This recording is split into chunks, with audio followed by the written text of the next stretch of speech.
Jangan berdusta di belakang Tuhan, supaya engkau diberkati. Shalom. Pagi hari ini kita akan bersama-sama membaca firman Tuhan yang terambil dari kitab Keluaran pasal 33 ayat 18 sampai ayat 23. Keluaran pasal 33 ayat 18 sampai 23. Kita akan membacanya saling sahut bersahutan. Saya akan awali ayat 18. Jemaat menjawab 19 dan seterusnya saling ganti bergantian sampai tiba pada ayat 23. Tetapi jawabnya, perlihatkanlah kiranya kemuliaanmu kepadaku.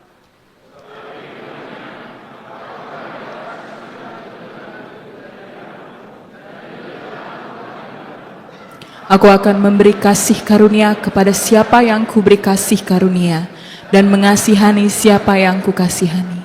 Lagi firman-Nya, engkau tidak tahan memandang wajahku, sebab tidak ada orang yang memandang aku dapat hidup. Berfirmanlah Tuhan, ada suatu tempat dekatku, di mana engkau dapat berdiri di atas gunung batu.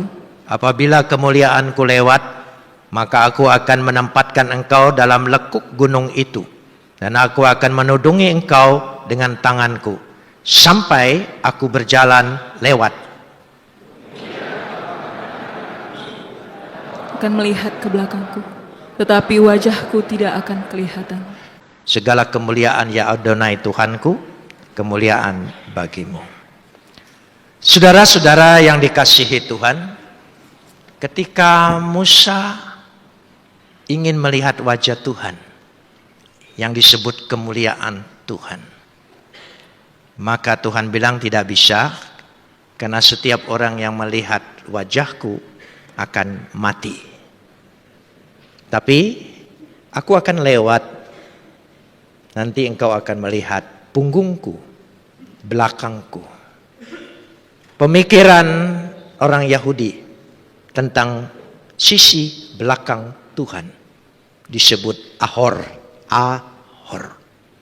Konsep Ahor ini untuk menunjukkan bahwa Musa sebagai penulis hukum Taurat, Tuhan, sisi belakang Tuhan itu adalah maut, hukum, dosa, itu sisi belakang. Masih ingat ketika Yesus disalib, dia ditinggalkan oleh Bapa. Bapa memalingkan mukanya dan meninggalkan dia. Yesus berkata, Eloi, Eloi, lama sabachthani. Bapa, mengapa engkau tinggalkan aku? Dari situ, pengertian sisi belakang Tuhan Ahor adalah maut, kematian, dosa. Makanya timbul istilah main belakang, itu negatif kan? Menikam dari belakang, jalan belakang, semua kata-kata itu menjadi negatif. Itu istilah belakang. Itulah yang dilihat dari sisi hukum ini. Sama halnya dicatat di dalam perjanjian lama, membelakangi hukum Tuhan, membelakangi Tuhan, artinya meninggalkan Tuhan. Di dalam Yehezkel ditulis juga seperti itu, sehingga dicatat tentang belakang. Artinya kalau sebaliknya, kemuliaan Tuhan itu ada di sisi muka Tuhan, sisi depan Tuhan, hadirat Tuhan, wajah Tuhan. Itu yang dilihat. Dan Musa diberitahu, tidak seorang pun dapat melihat wajah Tuhan di depannya dan hidup. Tidak seorang pun. Musa hanya diizinkan untuk melihat sisi belakang. Hukum Taurat diadakan untuk menyatakan dosa. Begitulah dosa itu begitu besar sehingga tidak seorang manusia pun sanggup menghampiri Tuhan. Karena Tuhan Maha Kudus, Maha Suci, dan tidak pernah kompromi kesuciannya dengan segala kenajisan apapun juga. Dan ini dilihat.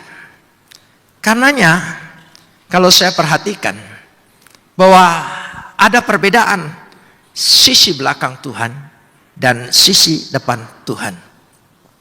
Maka dikatakan dalam Yesaya 38 ayat 17 ya, kepada Hizkia, dan Hizkia berkata, engkau telah melemparkan segala dosaku jauh di hadapanmu.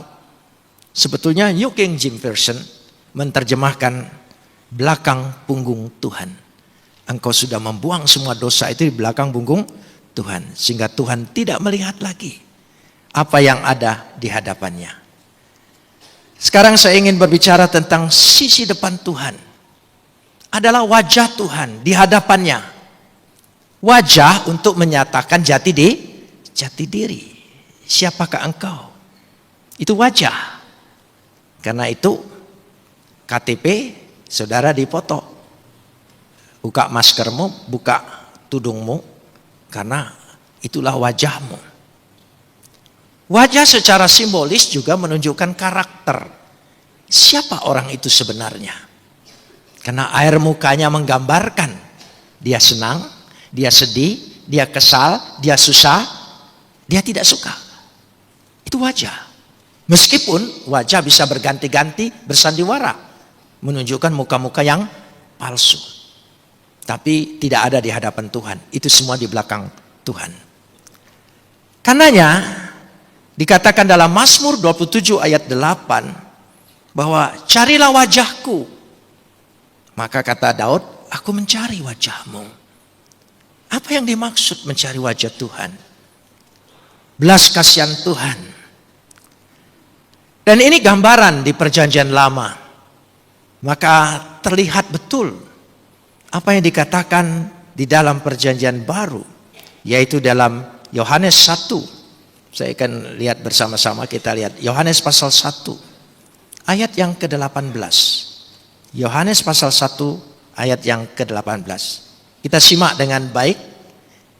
Tuhan ingin menunjukkan sisi muka Tuhan, hadirat Tuhan, di hadapan Tuhan. Sekarang bayang-bayang, tapi kita bisa melihat muka dengan muka. Dikatakan di dalam Yohanes 1 ayat 18, dikatakan situ, ya, tidak seorang pun yang pernah melihat Tuhan. Tidak seorang pun. Ya. Tetapi anak tunggal Bapa yang ada di pangkuan Bapa, dialah yang menyatakannya. Di dalam Yohanes 1 ayat 18 ada dua kata penting di sini. Yaitu yang pertama dikatakan di sini, tapi anak tunggal Bapa, hanya dia. Monogenes. Monogenes. Saudara mengerti kata mono, stereo. Mono berarti satu-satunya. Tidak ada yang lain. Ya, genes, genos. Ras, keturunan. Dan tidak ada yang lain. Satu-satunya. Jadi anak tunggal Bapa itu berarti satu-satunya. Saudara, untuk menunjukkan sebuah istilah. Kata anak itu tidak punya konotasi gender. Dalam arti begini. Hubungan biologis. Anak, ada bapak, jangan dicari mana ibunya. Kan kita ada anak kunci. Saudara, ketika pikir anak kunci, mana ibunya kunci? Apa gembok itu membawanya kunci, saudara? Bukan. Anak tangga, kan banyak istilah. Sama halnya. Dalam pemikiran Yunani, istilah-istilah itu ada. Anak tunggal maksudnya satu-satunya yang datang dari Bapa, hanya satu firman Tuhan yang menjadi manusia, namanya Yesus. Amin. Ya. Untuk menunjukkan satu-satunya. Bapak juga bukan gender bahwa oh laki-laki. Lalu kita berdoa sekali, sekarang ini jangan kita sebut bapak tapi ibu, itu konyol. Bapak untuk menunjukkan keberasalan segala sesuatu, kebergantungan segala sesuatu, itu Bapak. Itu bukan karena pengaruh patriarkat, bukan. Patriarkat itu kemudian. Jangan salah, jangan dibalik dalam historis. Patriarkat orang Yahudi meniru kemudian. Di situ letaknya. Kata monogenes tadi untuk menunjukkan satu-satunya. Kembali lagi. Yohanes 1 ayat 17. Yohanes 1 ayat 17. Saya senang membahas Yohanes karena saya bertobat dari membaca Injil Yohanes. Terutama sekali Yohanes pasal 1. Luar biasa dahsyatnya. Ketika saya membaca ini, ya langsung mengubah pemikiran saya, pengertian saya, bahkan iman percaya saya yang lama. Karena saya tahu bahwa satu-satunya yang datang dari Bapa hanya firman. Supaya jelas saya tegaskan begini. Saudara percaya Tuhan kita Esa? Kita tidak menyembah 3 Tuhan, jangan salah. Kita Esa. Shema Yisrael Adonai Elohenu Adonai Echad. Dengar Israel, Tuhanmu itu Tuhan yang Echad, Esa. Dalam bahasa Arab disebut Ahad. Echad, Esa. Dalam diri Tuhan yang Esa ada 2 sifat hakikat, sifat being. Tuhan sudah punya roh. Roh tidak pernah diciptakan oleh Tuhan. Kalau roh diciptakan oleh Tuhan berarti Tuhan sempat tidak punya roh. Roh. Berarti Tuhan tidak punya roh, Tuhan mati. Bagaimana Tuhan yang mati bisa menciptakan roh yang kekal? Jadi Tuhan yang kita sembah, Tuhan yang sudah ada roh. Sekaligus Tuhan mencipta segala sesuatu, mengawali segala sesuatu, mengadakan segala yang ada. Tanpa Dia yang ada tidak ada sesuatu yang ada. Dia mengadakan segala yang ada. Karena itu Dia punya firman. Firman tidak diciptakan oleh Tuhan. Firman sudah ada dalam diri Tuhan.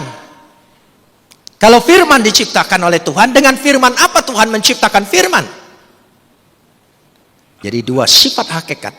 Tuhan yang Esa kita sembah, sudah ada roh, sudah ada firman. Roh dan firman sama mulianya, sama agungnya, sehakikat, sederajat, melekat di dalam diri Tuhan. Harus ada, wajib ada, mustahil tidak ada. Ayo hafal. Ya, harus hafal. Jadi Tuhan sudah punya roh. Apa saja yang ada dalam diri Tuhan sama dengan Tuhan. Sama agungnya, sama mulianya, sama kekalnya, tidak ada bedanya. Nah sekarang kembali kepada Yohanes 1 ayat 17. Tadi saya menjelaskan awal itu. Sebab hukum Taurat diberikan oleh Musa, tapi kasih karunia dan kebenaran datang oleh Yesus Kristus. Saudara kembali lagi ke bacaan Keluaran. Kalau saudara membaca nanti di rumah Keluaran pasal 34. Jemaat Metodis itu harus tekun membaca Alkitab.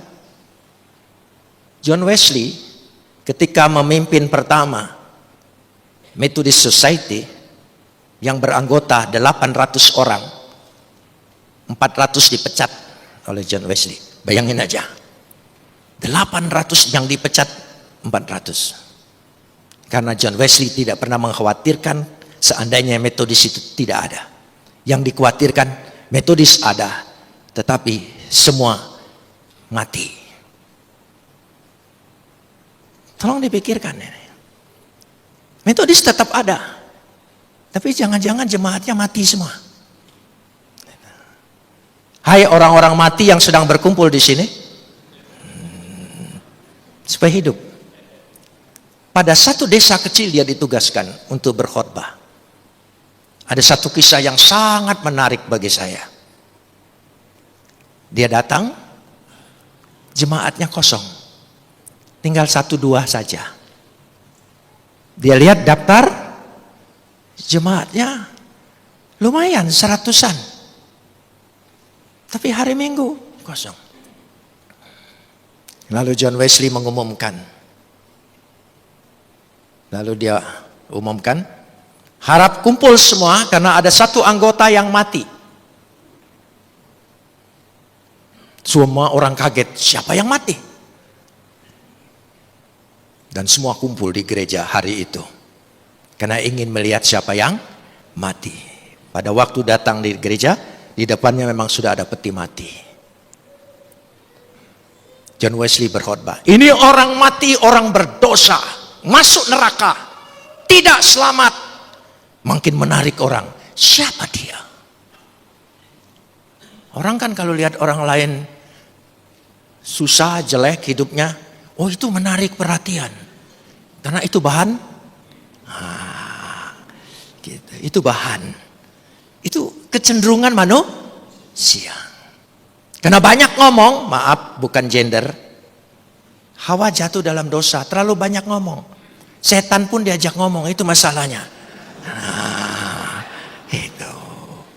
Itu. Jadi saya bukan menyindir wanita. Wanita itu permulaan dari dosa. Tapi satu hal, bapak-bapak jangan senang dulu. Jangan coba-coba bohongin wanita.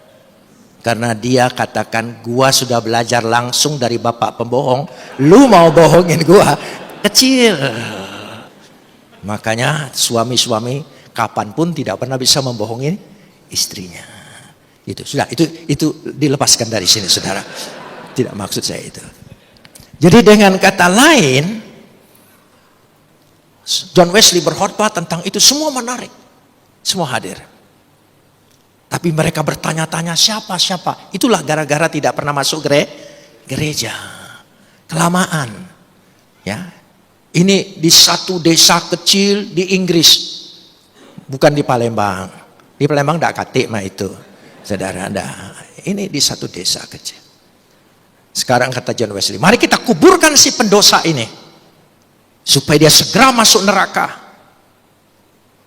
Dan punya kesempatan berbaris untuk melihat si mayat orang berdosa ini.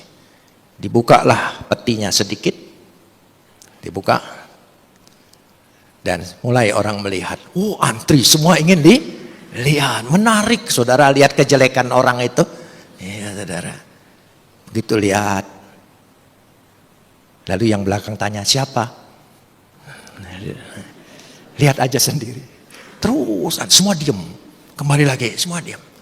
Rupanya John Wesley tidak taruh mayat, tapi taruh kaca.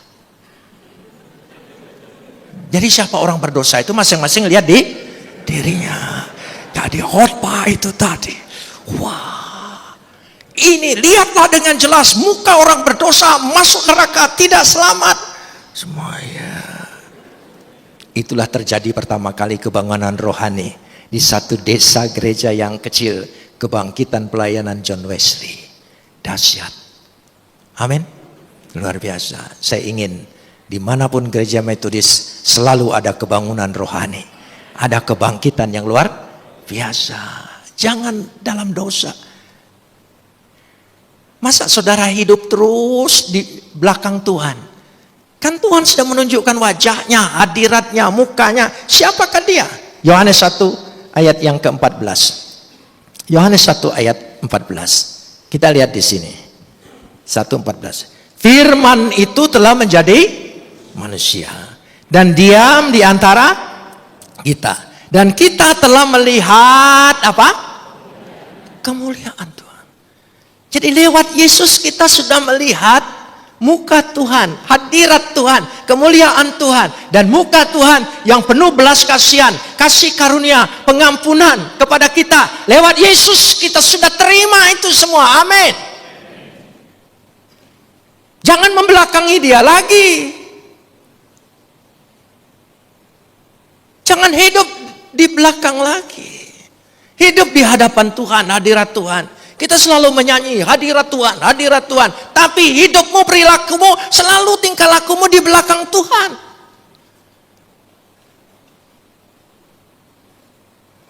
Karena itu kita telah melihat kemuliaannya. Kemuliaan yang bagaimana? Kemuliaannya, ya, yaitu kemuliaan yang diberikan kepadanya. Nah, jadi wajah Tuhan, hadirat Tuhan, kemuliaan Tuhan ada dalam pribadi Yesus.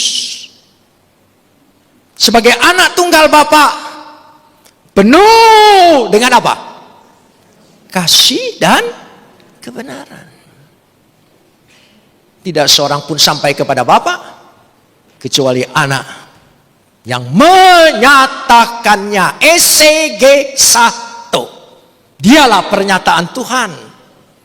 Menyatakan hadiratnya, menyatakan kehendaknya, menyatakan kasihnya, menyatakan maksudnya, menyatakan kerinduannya, menyatakan hatinya dalam pribadi Yesus. Tanpa Yesus, tidak mungkin kita bisa melihat hadirat Tuhan.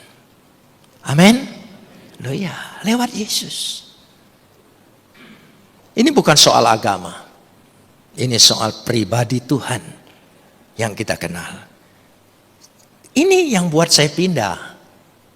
Karena tidak ketemu. Selalu lihat belakang Tuhan. Selalu lihat hukum. Haram, halal, mati. Ini tidak. Tidak. Melihat kasih Tuhan. Luar biasa. Coba kita lihat. Kolose pasal 1 ayat 15. Kolose pasal 1 ayat yang ke-15. Mungkin bisa ditayangkan. Supaya kita bisa melihat bersama-sama. Ya, Kolose pasal 1 ayat 15. Kita pelan-pelan baca bersama-sama. Ia adalah gambar Tuhan yang tidak kelihatan, yang sulung, lebih utama dari segala yang Ia adalah apa? Gambar Tuhan. Ayat 19 dari Kolose ini. Ayat 19. Ya, kita lihat. Karena seluruh kepenuhan Tuhan berkenan dan diam apa?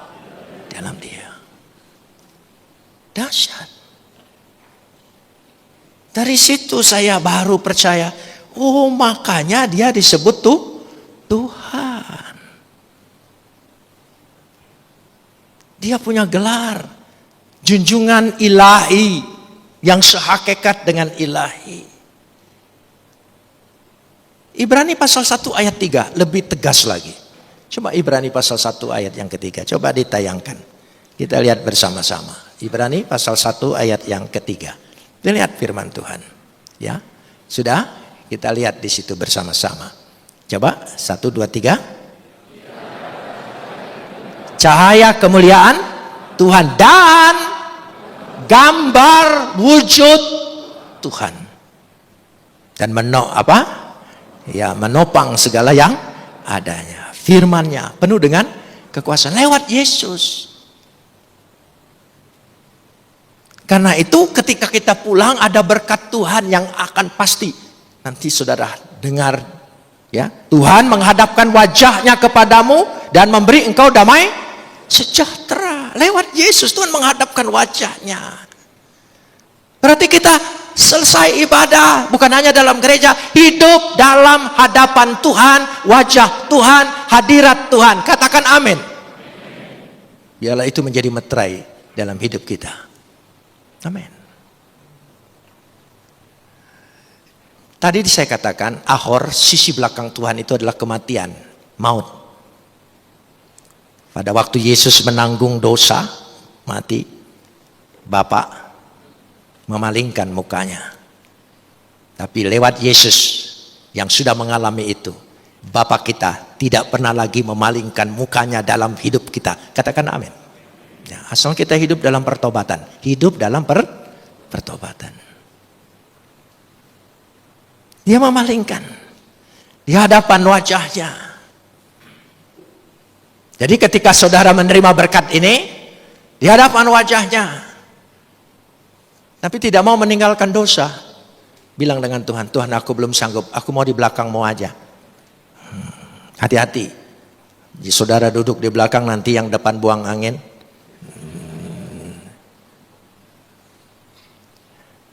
Sekarang saya tanya, saudara hidup atau mati?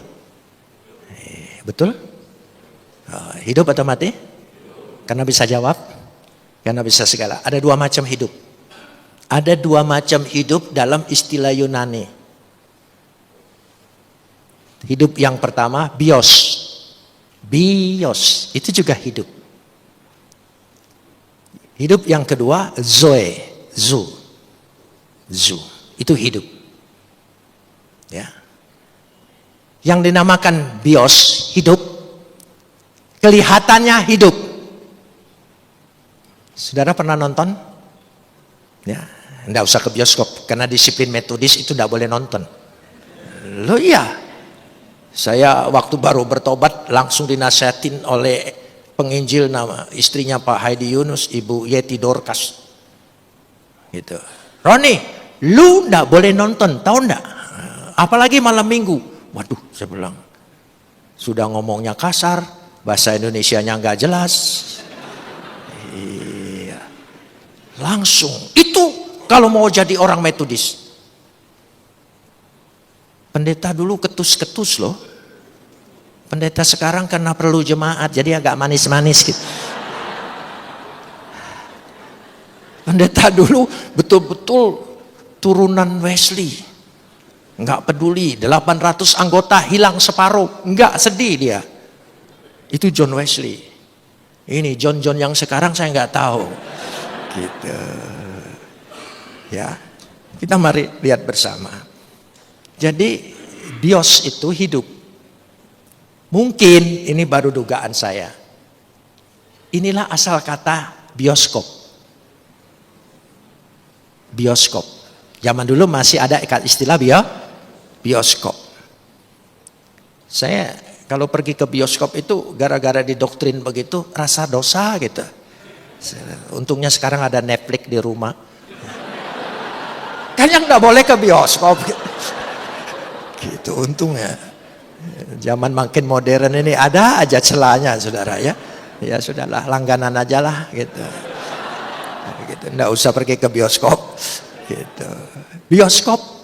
Saudara di bioskop saudara nonton, saudara lihat orang berjalan, orang makan, ada bakmi. Gara-gara DS bicara bakmi ini, saudara, saya terinspirasi terus. Makanya tolonglah nanti, jangan lupa sebelum balik mie celor dulu lah. Tapi mie celor yang di 26 elir, yang lemak, bukan mie celor yang lain-lain gitu ya. Tahu aku tempat lemak tuh tahu. Gitu. Jadi kita lihat, bisa kita minta? Bisa kita makan? Nggak bisa. Hanya film. Namanya bios. Jadi kelihatannya hidup sesungguhnya Nah, saudara hidup yang mana coba? Kalau Zoe itu hidup yang kekal.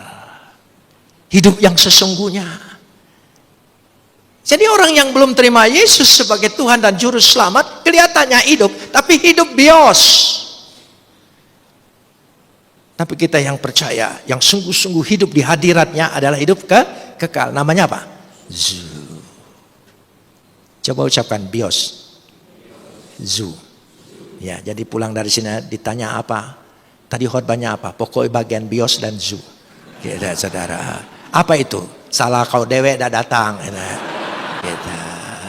Makanya jangan kesenangan live streaming melulu. Kenapa? Itu kan sama dengan bios. Jadi ibadah bios. Nggak menikmati persekutuan hangatnya hadirat Tuhan. Saudara lihat di TV bakaran api yang besar sekali. Panas enggak? Enggak. Coba dekat situ. Nah, itu beda. Ada kehangatan. Saya 6 bulan yang lalu ulang tahun. 76. Sekarang masuk ke 77. Ya. Ulang tahun. Teman-teman di sosmed, di Facebook, di Instagram, kasih ucapan selamat sambil kirim kue.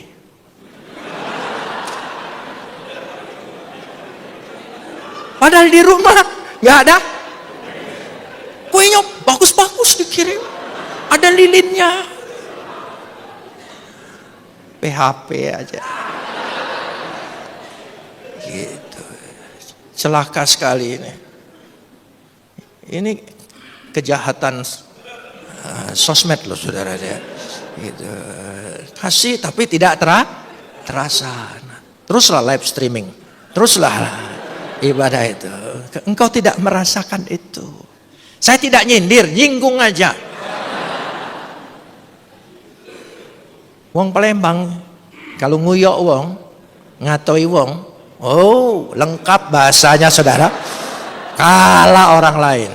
Kau nih bodonian, lolonian, buyan kau, ongol-ongol kau. Lengkap saudara. Itu orang Palembang. Nah itu.